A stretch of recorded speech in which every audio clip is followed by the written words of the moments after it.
नमस्कार विद्यार्थी मित्रों, मैं बहादुर भाई गामित आप सबका हार्दिक स्वागत करता हूं। आज हम विषय हिंदी विषयांक 21 जिसका शीर्षक है क्रांतिकारी शेखर का बचपन,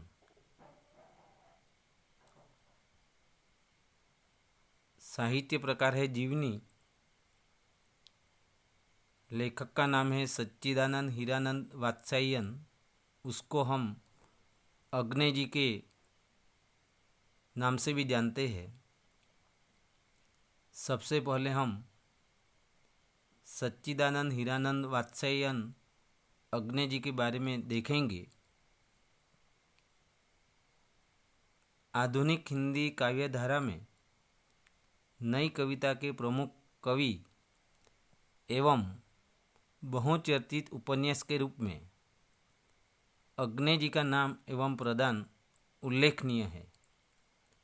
उनका जन्म 9 मार्च 1911 में कसैया कुशीनगर में हुआ। बचपन का 1911 से 1915 का समय लखनऊ में बीता। बाद में कुछ समय के लिए वे श्रीनगर और जम्मू में रहे। उन्होंने लाहौर के एक कॉलेज से बीएससी की परीक्षा प्रथम श्रेणी में उत्तीर्ण की। क्रांतिकारी दल में सक्रिय भाग लेने के कारण उन्हें कारागार में रहना पड़ा। उन्होंने सैनिक और विशाल भारत का संपादन भी किया। कैलिफोर्निया विश्वविद्यालय में भारतीय साहित्य और संस्कृति के अध्यापक के रूप में काम किया। अग्नि जी विद्रोही व्यक्ति रहे हैं। विद्रोह उनके साहित्य की मूल चेतना है।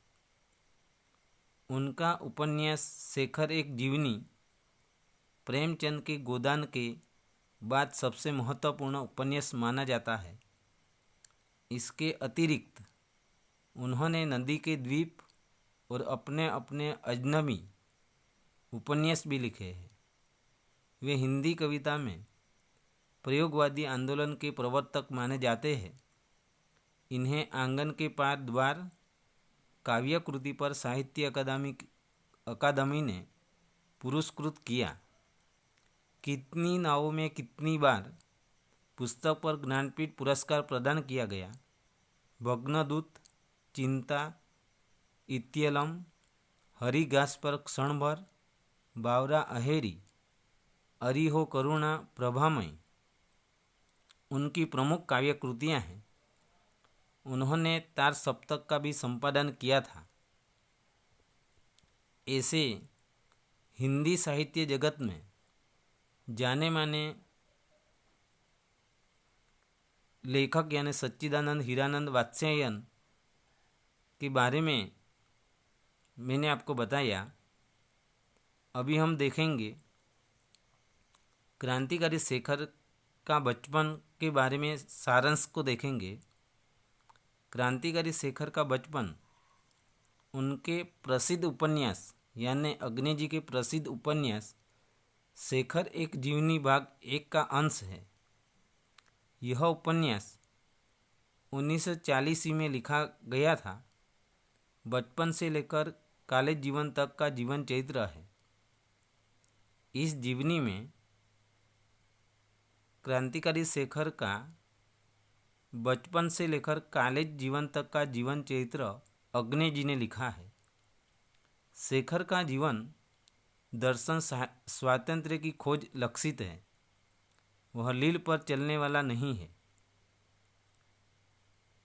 शेखर का बचपन क्रांतिकारी विचारों से अभिभूत था। वह ब्रिटिश शासन का जबरदस्त विरोधी और स्वदेशी चीज़ों का चाहक ब्रिटिश शासन का जबरदस्त विरोधी और स्वदेशी चीज़ों का वह चाहक था। अंग्रेजी के बजाय हिंदी का हिमायती। बचपन से उसके जीवन का कुछ अंश इस उपन्यास अंश में संकलित है। छात्रों, क्रांतिकारी शेखर का बचपन। शेखर यानी चंद्रशेखर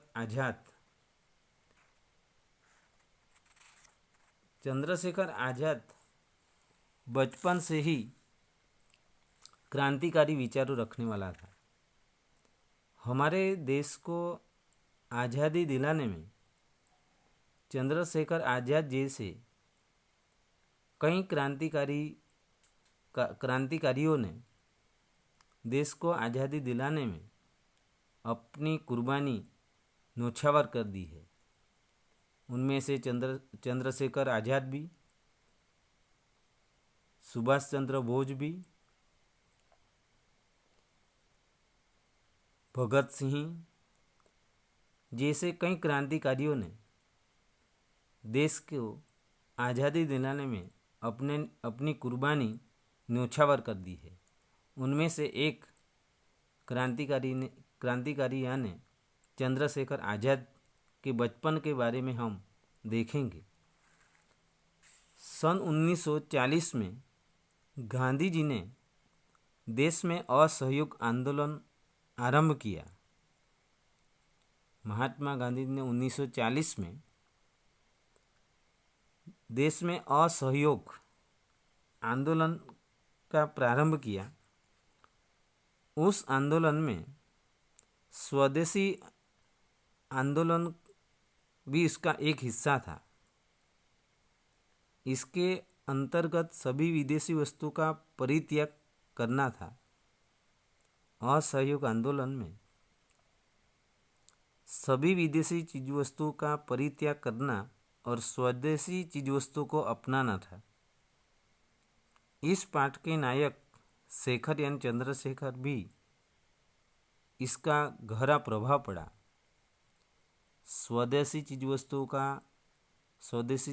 को अपनाना और विदेशी वस्तु को परित्याग करना, इस असहयोग आंदोलन का नायक शेखर पर भी उसका गहरा प्रभाव पड़ा। इस पाठ में उसी को प्रस्तुत किया गया है। 1940 में महात्मा गांधी जी ने जो असहयोग आंदोलन शुरू किया, उसमें दो बात थी: विदेशी वस्तु का परित्याग करना और स्वदेशी वस्तु को अपनाना।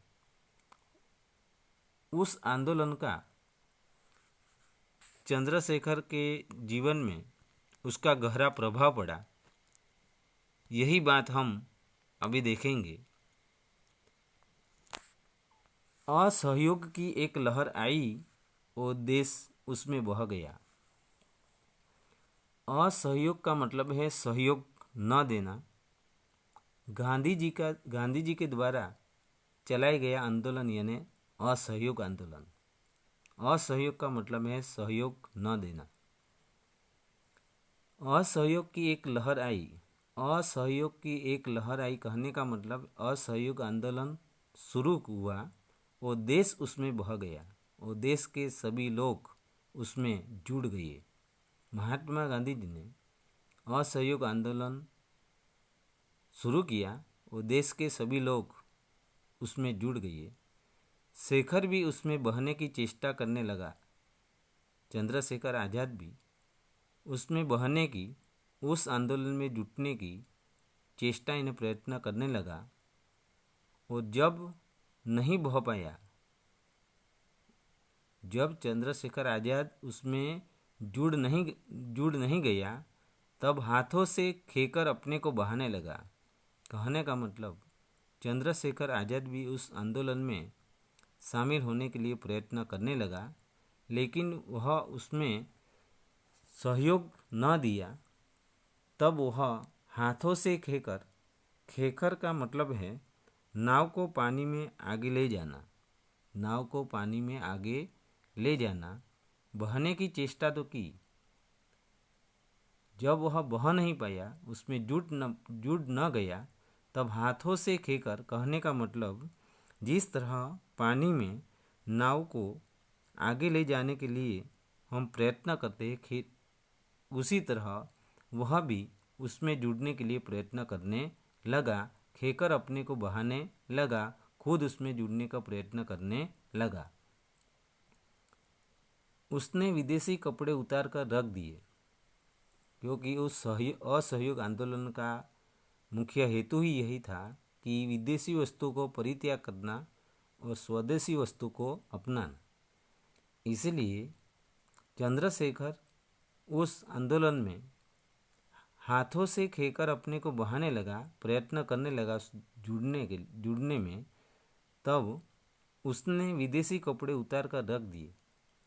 तब उस आंदोलन में जुड़ने का प्रयत्न किया और उस आंदोलन का गहरा प्रभाव भी पड़ा। इसलिए उसने अपने शरीर पर पहने हुए विदेशी कपड़े उतार कर रख दिए। जो दो चार मोटे देसी कपड़े उसके पास थे वही पहनने लगा। विदेशी कपड़े उसने उतार दिए और उसके पास दो चार मोटे देसी कपड़े उसके पास थे, वही वह क्या करने लगा, पहनने लगा। बाहर घूमने मिलने जाना उसने छोड़ दिया। चंद्रशेखर आज़ाद पर उस आंदोलन का कैसा गहरा प्रभाव पड़ा कि उन्होंने विदेशी कपड़े उतार दिए।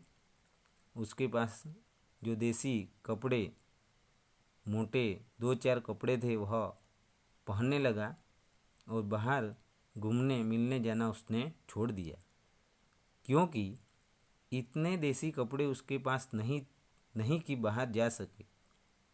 उसने बाहर घूमने मिलने जाना छोड़ दिया। क्योंकि उसके पास इतने देसी कपड़े नहीं थे कि वह बाहर जा सके। प्रायः दोपहर को वह ऊपर की एक खिड़की के पास जाकर खड़ा हो जाता।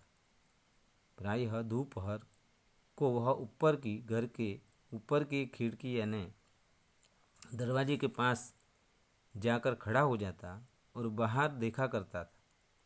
कभी दूर से जब बहुत से कंठों की समवेत पुकार उस तक पहुंचती, जब वह अपने घर की खिड़की के पास जाकर खड़ा हो जाता, कभी दूर से बहुत से कंठों यानी बहुत के लोगों के गले की समवेत ने एक साथ पुकार उस तक पहुंचती।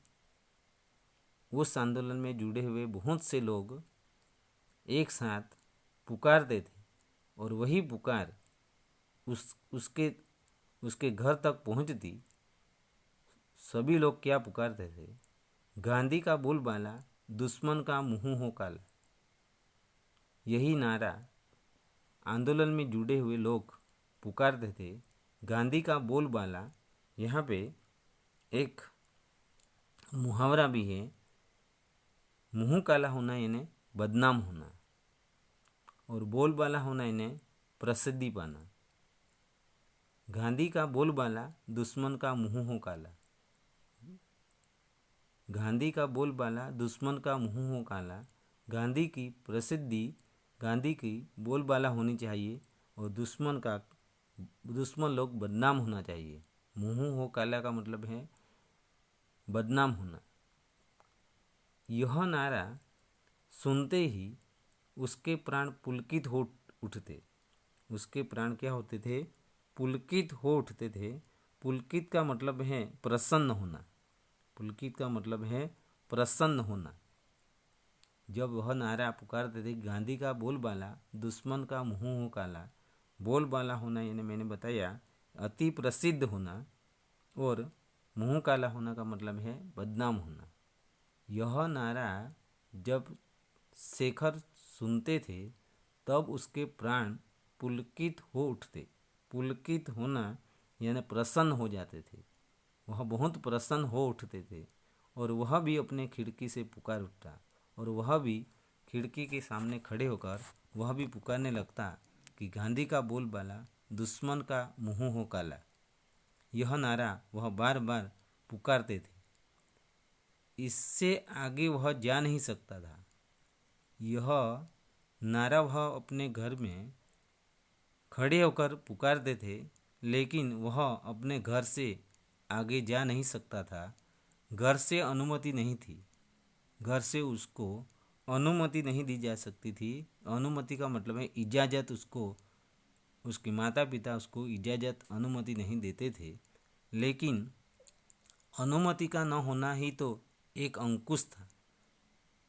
उसको अनुमति इजाज़त का न होना ही तो एक उन पर अंकुश था, नियंत्रण था, जो निरंतर उसे कोई मार्ग ढूंढने के लिए प्रेरित किया करता था। माता पिता उसको घर से जाने के लिए उसको अनुमति नहीं देते थे, इसीलिए अनुमति का न होना ही तो एक अंकुश यानी नियंत्रण उन पर था, जो निरंतर लगातार उसे कोई मार्ग, कोई रास्ता ढूंढने के लिए प्रेरित किया करता था, प्रेरणा देता था। बाहर जाने के लिए, नया मार्ग ढूंढने के लिए उनको प्रेरित किया करता था, जो अनुमति न देने के कारण। माँ के अतिरिक्त सब लोग बाहर गए हुए थे। एक दिन क्या हुआ, माँ के अतिरिक्त सब लोग बाहर गए हुए थे। माँ ऊपर कोठे पर बैठी हुई थी। शेखर ने घर के सब कमरों में से विदेशी कपड़े बटोरे और नीचे एक खुली जगह ढेर लगा दिया। एक दिन का प्रसंग है कि माँ के अतिरिक्त सब लोग बाहर गए हुए थे। घर में शेखर और माँ दो ही थे, बाहर गए हुए थे। माँ ऊपर कोठे पर बैठी हुई थी। शेखर ने घर के सब कमरों में से विदेशी कपड़े बटोरे। सब कमरों में से जितने भी विदेशी कपड़े थे, वह कपड़े उन्होंने इकट्ठे किए और नीचे एक खुली जगह उनका ढेर लगा दिया। कहने का मतलब इकट्ठा कर दिया। फिर लैंपें लाकर उन पर मिट्टी का तेल उंडेला। फिर उन्होंने लैंप लाकर उन पर मिट्टी का तेल उन पर उंडेला। कहने का मतलब मिट्टी का तेल उन पर डाल दिया। तेल का पीपा नौकर के पास रहता था, वहाँ जाने की हिम्मत नहीं हुई। मिट्टी का तेल उसने उन कपड़ों पर डाल दिया, उंडेला डाल दिया। यहाँ पे लिखा है कि तेल का पीपा नौकर के पास रहता था, वहाँ जाने की हिम्मत बालक शेखर में नहीं थी और उन्होंने क्या की, आग लगा दी। सारे विदेशी कपड़े इकट्ठे किए। घर के सभी सदस्यों के सभी विदेशी कपड़े इकट्ठे किए। एक खुली जगह पर उन्होंने सारे कपड़े का ढेर लगा दिया और फिर उन्होंने मिट्टी का तेल उन पर उंडेला और उन पर उन्होंने आग लगा दी। आग एकदम भभक उठी जब उन्होंने सारे कपड़े पर मिट्टी का तेल उंडेला और मिट्टी का तेल उंडेलने के कारण एक साथ वह जलने लगे। सभी एक साथ जलने लगे। आग एकदम भभक उठी। शेखर का आह्लाद भी भभक उठा। आह्लाद का मतलब है प्रसन्नता, आनंद। आग भभक उठी, उसी के साथ शेखर का भी आह्लाद भी भभक उठा। आह्लाद का मतलब है प्रसन्नता, आनंद। शेखर भी आनंद में आ गया। वह आग के चारों ओर नाचने लगा। और क्या करने लगा छात्रों? वह भी आग के चारों ओर नाचने लगा और गला खोलकर गाने लगा। जोर जोर से वह गला खोलकर गाने लगा और चारों ओर जो सारे विदेशी कपड़े को जला दिया, उनके चारों ओर वह नाचते नाचते और गला खोलकर जोर से गाने लगा। गांधी का बोलबाला दुश्मन का मुंह हो काला। गांधी का बोलबाला दुश्मन का मुंह हो काला।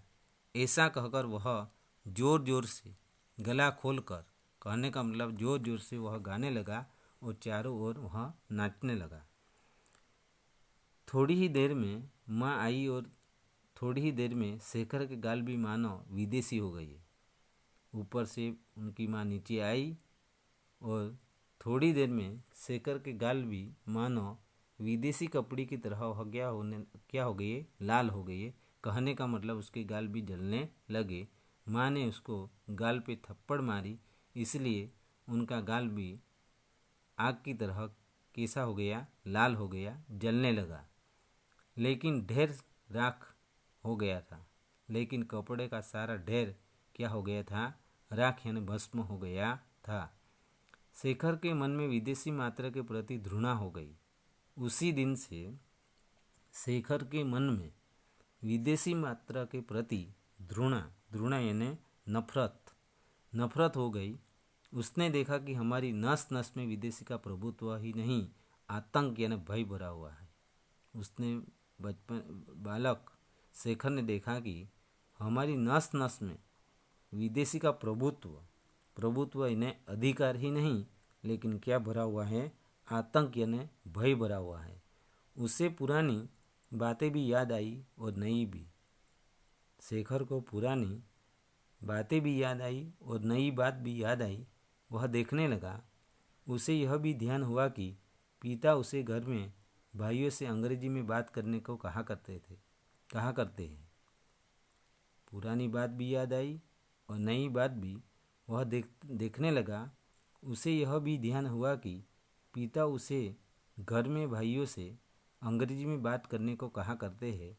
यह भी कि वह शैशव से अंग्रेजी बोलना जानता है। यह भी भाइयों को घर में अंग्रेजी में बातें करने के लिए उनके पिता कहते थे। यह भी कि वह शैशव यानी बचपन से अंग्रेजी बोलना जानता है, पर हिंदी अभी सीख रहा है। बचपन से वह अंग्रेजी बोलना जानता है, लेकिन अभी वह हिंदी भाषा भी क्या करता था? सीख रहा है। उसकी पहली आया ईसाई थी और अंग्रेजी ही बोलती थी। उनकी पहली आया उनकी देखभाल करने के लिए आने वाली जो महिला थी वह ईसाई थी और अंग्रेजी ही बोलती थी।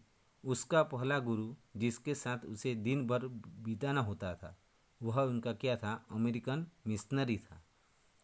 देखो, वह बचपन से शैशव से ही अंग्रेजी बोलना जानता है। कौन? शेखर। पर हिंदी अभी वह सीख रहा है। उसकी पहली आया उसको देखभाल करने के लिए आने वाली महिला ईसाई थी और अंग्रेजी ही वह बोलती थी। उसका पहला गुरु जिसके साथ उसे दिन भर बिताना होता था, वह भी क्या था? एक अमेरिकन मिशनरी था। इसीलिए वह पहले से ही अंग्रेजी को अच्छी तरह से जानते भी थे, लेकिन अभी उसमें देश प्रेम बढ़ा और देश प्रेम बढ़ने के कारण उसके मन में ऐसा हुआ कि मुझे अभी हिंदी भी सीखना है। इसलिए वह अंग्रेजी के साथ साथ वह क्या करता था? हिंदी भी सीख रहा था। लेकिन उसके पिता उसको घर में अपने भाइयों के साथ अंग्रेजी में बातें करने के लिए कहा करता है।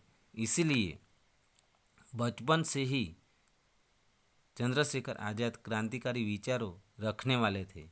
देश के लिए कुछ करने के लिए उसमें तमन्ना थी। छात्रों, यहाँ पे हम रुकते हैं। कल हम अभी पहला जो भाग है वह पहला भाग यहाँ पे हम ख़त्म करते हैं। दूसरे भाग में यह जीवनी हम क्या करेंगे? ख़त्म करेंगे। अस्तु।